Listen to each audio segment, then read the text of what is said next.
Ние предлагаме двуседмичен пленер, който е особено ценен за тези, които са тръгнали вече по пътя на творчество и са избрали творческа специалност и институция творческа зад граница.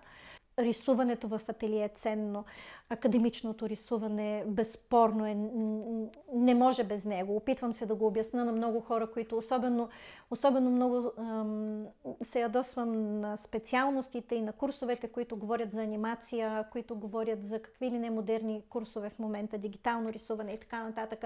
И аз се опитвам винаги да обясня на децата, с които работя, колко е важно академичното рисуване, колко е важно да се научиш на правилните пропорции, на правилните мащаби, на светлосенки, на тониране, на акцент и така нататък. И въпреки всичко, академичното рисуване, то учи ръката, то научава окото да направи качествен observational art, нали, observational, правилно да прецени и да пресъздаде на листа.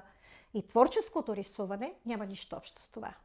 Творческото рисуване трябва да ти даде тласък да струшиш 100 листа, ето сега, без да мислиш за резултата. Без да се притесняваш, че идеята ти не се получава на листа, защото всъщност никога не е било това целта.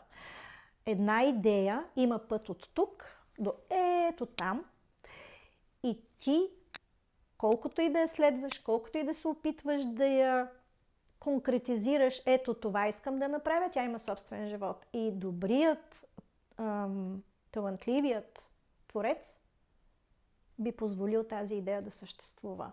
Би я следвал, би видял къде това ще го отведе. И това нещо няма как да стане без смелост. И ето тук сме ние. И тук сме много силни.